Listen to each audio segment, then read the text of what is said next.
तालुक्यातील बोरी बुजुर्ग एका 50 वर्षीय महिलेने सरपंचाच्या जाचाला कंटाळून विष प्राशन करून आपली जीवनयात्रा संपवली आहे। या मृत्यूच्या मागचे नेमके गूढ काय आहे हे आणखीन अद्यापही समोर आलेले नसून मयत महिलेचे मुले, पती, नातेवाईक तसेच गावातील काही नागरिकांनी या महिलेच्या मृत्यूस सरपंच जबाबदार असल्याचे सांगितले आहे। खास रिपोर्ट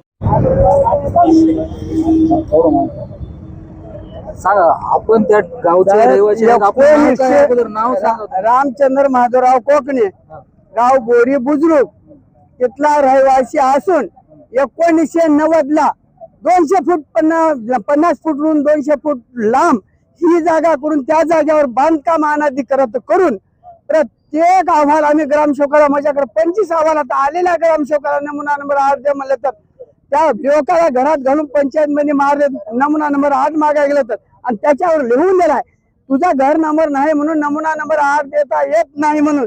आता त्याच्यापाशी रजिस्टर आम्ही नमुना नंबर 8 कोणा टाका आणि प्रत्येकाला तिथं जीवनाला हानी आहे साहेब। माझं लेकरू कोणालाही गावात विचारा तर त्याच्यावर गुन्हा नोंदलेला, काहीच न करता लेकरू राहणार असताना त्याच्यावर तसेचा गुन्हा आहे। त्यात मी जमानत 10 लोकांच्या केलेली माझ्याकडे यादी आहे। विनाकारण कोठे नाटे करायचे, दारू पाजवायला पैसे द्यायचे का त्यानं माझ्या घरी अक्षरशः मारलं तर माझी कोणी दखल घेतली नाही। आता 25 लोकांचे घर बांधले त्यानं, त्या जाग्यात 25 लोक राहतात त्याच्या कुटुंबाचे आणि आम्हाला न्याय मिळाला। सतत तहसील अर्ज 2008 मध्ये केला पोलीस स्टेशन आणि तहसील आम्हाला जीवित हानी आहे तर दखल कोणीही घेतली नाही। ते सुद्धा गोष्टी माझ्याकडे ज्या माधवबाई डुकरे मेलेले आहेत त्यांच्या मृत्यूस जबाबदार नेमके कोण कोण आहेत?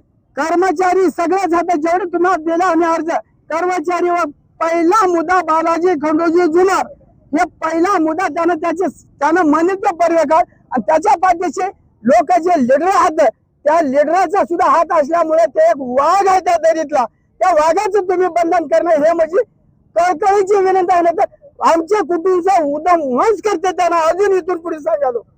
हा एक आणखी दुसरा विटनेस द्या।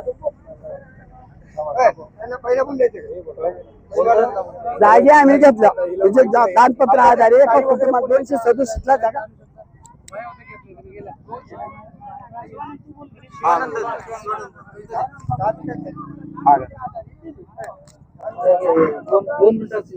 दोन मिनिटात बोलायचं, जास्त वेळ लागत शॉर्ट मध्ये ठेवायचं। जस्टिस काय तुमचं नाव काय? शिवानंद सदाशिव डुकरे,